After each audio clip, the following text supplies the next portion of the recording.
बड़े प्यार से कहना, धन निरंकार जी। मेरे प्यारे गुरु सिखो, आज हम कोई नियम या फिर कानून की बात नहीं करेंगे।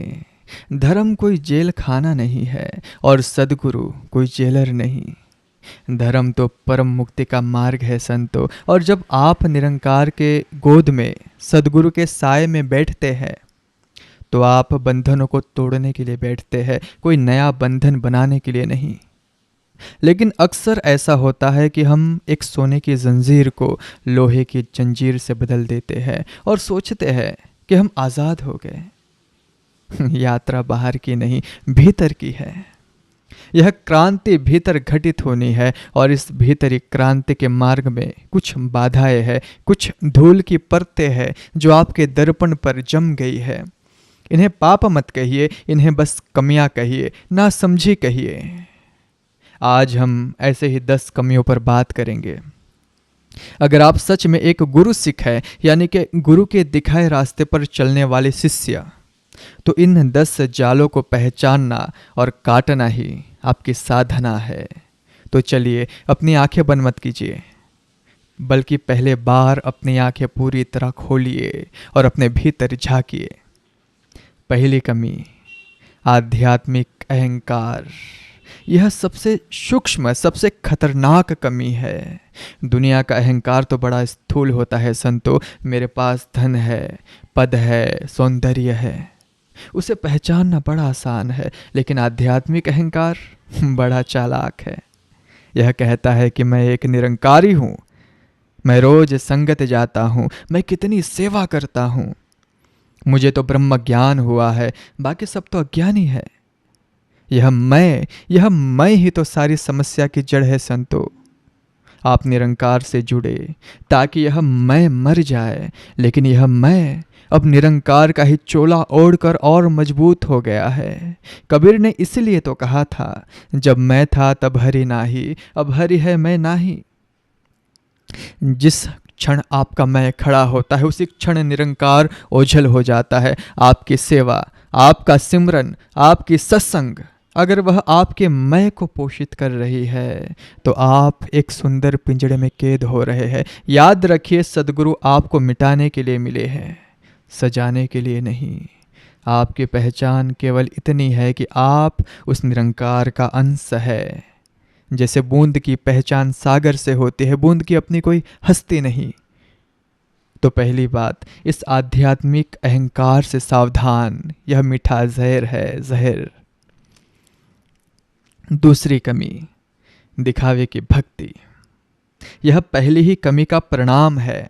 जब अहंकार होता है संतो, तो वह प्रदर्शन चाहता है, वह चाहता है कि लोग देखें आपकी भक्ति, आपकी प्रार्थना, आपका प्रेम।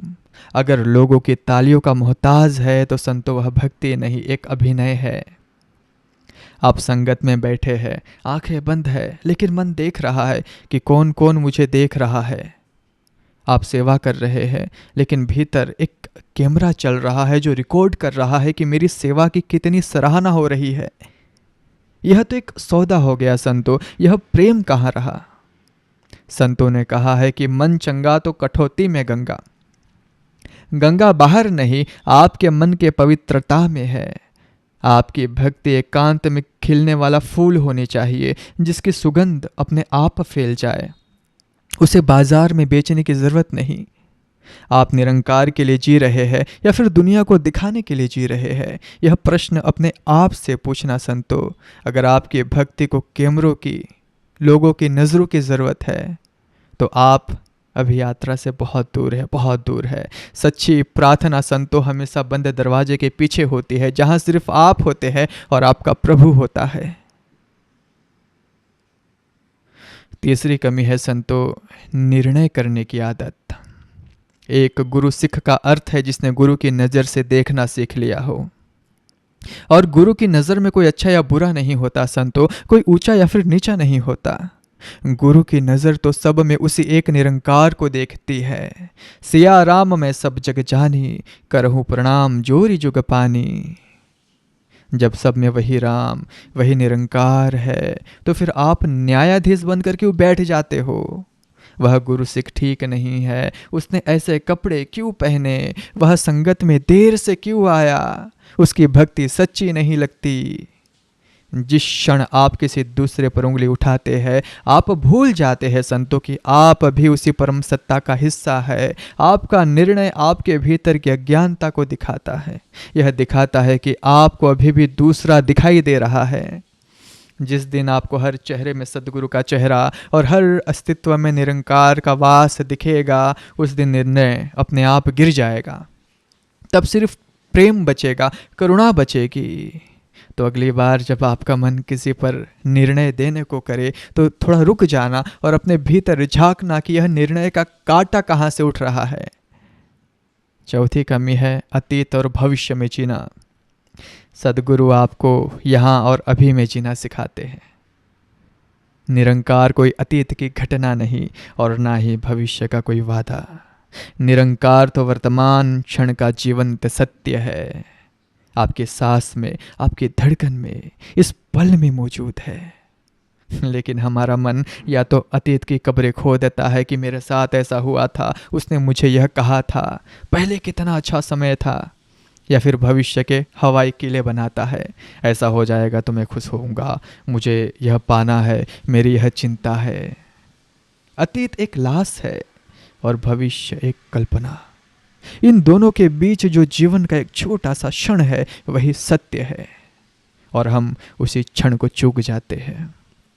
आपका सिमरन, आपकी संगत तभी सार्थक है संतो जब आप पूरी तरह से वर्तमान में हो। अगर आप सत्संग में बैठकर घर की चिंता कर रहे हैं या फिर पुरानी बातें याद कर रहे हैं तो आपका शरीर तो संगत में है पर आप वहां नहीं है।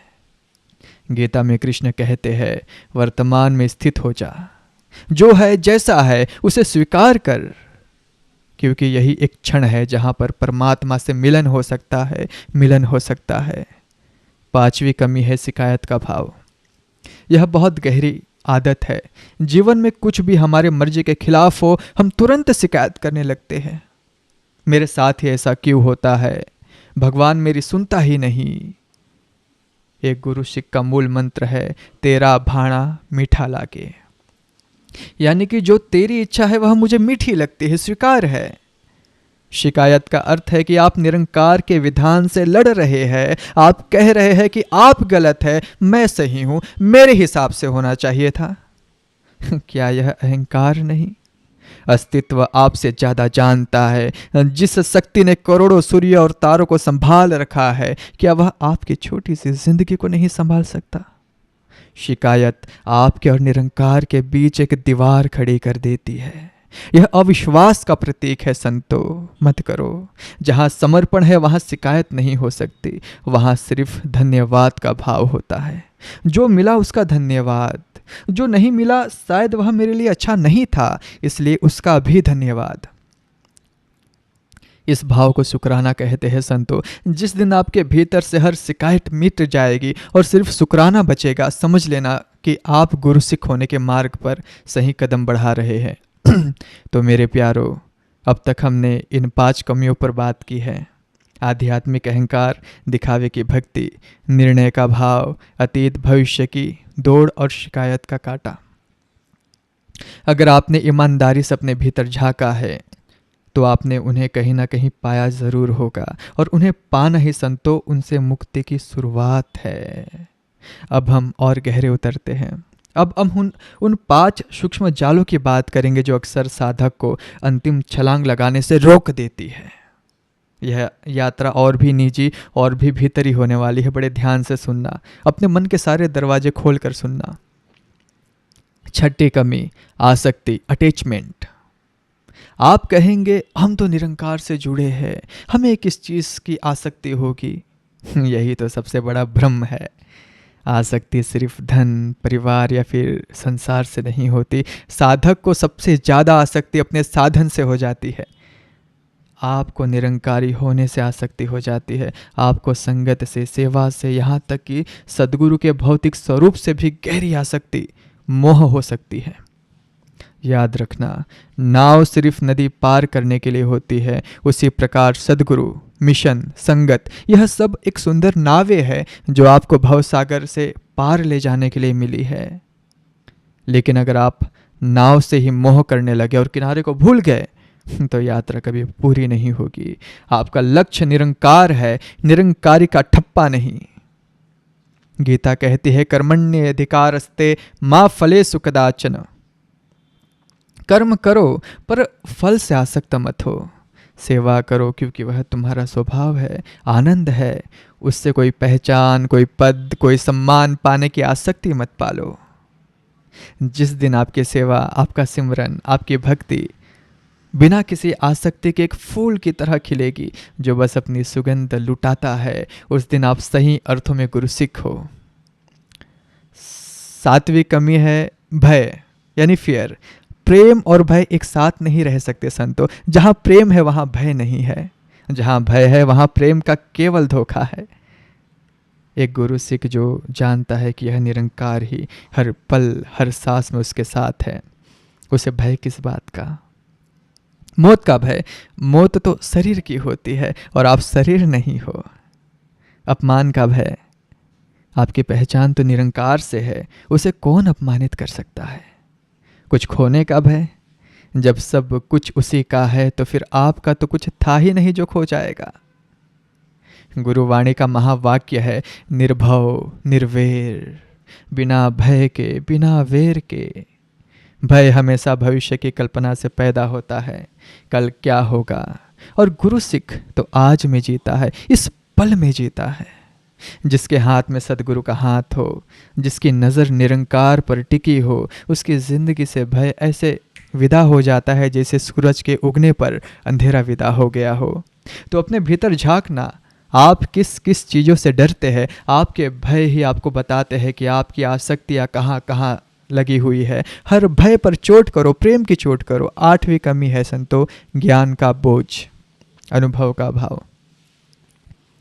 यह कमी पढ़े लिखे में ज़्यादा होती है। वे शास्त्रों को जानते हैं, संतों की वाणी उन्हें कंठस्थ होती है, वे घंटों तक ब्रह्म ज्ञान पर बोल सकते हैं।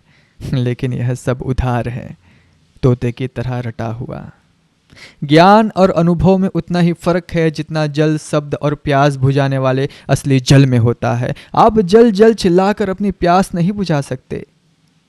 आपने सुन लिया एक तू ही निरंकार, आपने मान भी लिया, आप इसे दोहराते भी हैं, पर क्या आपने इसे जिया है? क्या एक क्षण को भी आपके भीतर से मैं और तू का भेद मिटा है? क्या आपने किसी की आंखों में झांक कर उसे निरंकार के दर्शन किए हैं? अगर नहीं तो आपका ज्ञान एक बोझ है, एक अहंकार है। वह आपको सत्य के करीब लाने के बजाय सत्य से और दूर ले जा रहा है, क्योंकि आपको यह भ्रम हो गया है कि मैं जानता हूं। और जो यह मान लेता है कि मैं जानता हूं, उसके सीखने के सारे दरवाजे बंद हो जाते हैं। एक गुरु सिख ज्ञानी नहीं, एक निर्दोष सरल खोजी होता है। वह जानता कम है, जीता ज़्यादा है। अपने ज्ञान के बोझ को उतार फेंकिए संतो, उतार फेंकिए और अनुभव के आकाश में उड़ान भरिए। अब 9वीं कमी है प्रेम में शर्त यानी कंडीशनल लव। यह बहुत ही सूक्ष्म जाल है संतो, बहुत सूक्ष्म। हम कहते हैं सबसे प्रेम करो, लेकिन हमारा प्रेम शर्तों से बंधा होता है। अगर आप मेरी बात मानोगे तो मैं आपसे प्रेम करूँगा। अगर आप हमारे जैसे हो तो आप हमारे अपने हो। जो सेवा करते हैं वे अच्छे हैं, जो नहीं करते वे उतने अच्छे नहीं हैं। यह प्रेम नहीं संतो, यह व्यापार है, यह एक सौदा है। निरंकार का प्रेम कैसा है? क्या वह सूरज से कहता है कि तू सिर्फ अच्छे लोगों पर ही रोशनी करना, बुरे लोगों पर मत करना? क्या हवा से कहता है कि तू सिर्फ संतों को ही सांस देना? उसका प्रेम बिना शर्त के बरस रहा है, देखो तो सही, हर किसी पर, हर जगह। एक गुरु सिख का प्रेम ही निरंकार के प्रतिबिंब होना चाहिए, बिना शर्त के, बिना सीमा के। जब आप कहते हैं कि तू ही निरंकार, तो इसका अर्थ है कि सामने वाले में और आप में कोई भेद नहीं। तो फिर शर्त कैसी, घृणा कैसी, ईर्ष्या कैसी? अपनी ही परछाई से कोई घृणा कैसे कर सकता है? जिस दिन आपका प्रेम हर शर्त से आज़ाद हो जाएगा, उस दिन आप पाएंगे कि प्रेम आप कर नहीं रहे, बल्कि आप स्वयं प्रेम बन गए हैं। और 10वीं और शायद सबसे महत्वपूर्ण कमी है संतो साधना में आलस्य यानी लेजीनेस इन प्रैक्टिस। अक्सर ऐसा होता है कि ब्रह्म ज्ञान मिल गया, जोश जोश में कुछ दिन संगत गए, सेवा की, सत्संग किया और फिर धीरे धीरे सब सामान्य। जीवन की भाग दौड़ में साधना पीछे छूट गई। यह आध्यात्मिक आलस्य है। संतो कबीर ने कहा था, काल करे सो आज कर, आज करे सो अब। यह सिर्फ दुनिया के कामों के लिए नहीं, आध्यात्म के लिए तो और भी ज़्यादा सत्य है। क्योंकि मन बड़ा धोखेबाज है, वह हमेशा टाल मटोल करता है। वह कहता है कल से करेंगे, और वह कल कभी नहीं आता। साधना का अर्थ केवल 1 घंटे की पूजा या फिर सिमरन नहीं, साधना का अर्थ है 24 घंटे का होश।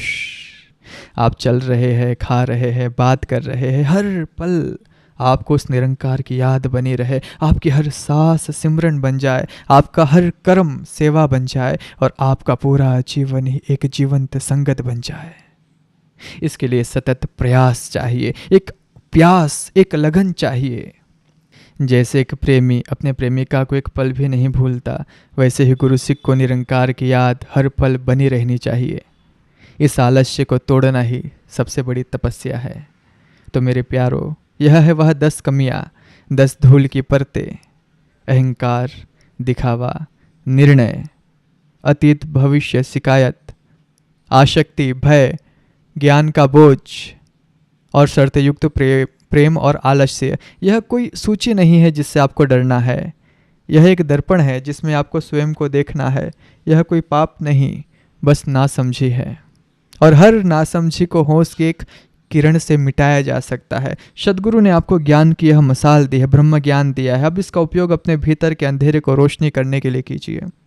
जिस दिन यह 10 परछाइयाँ मिट जाएगी, उस दिन सिर्फ आप नहीं बचेंगे, सिर्फ आपका प्रकाश बचेगा, जो निरंकार के महाप्रकाश में विलीन हो जाएगा। और वही जीवन का परम लक्ष्य है।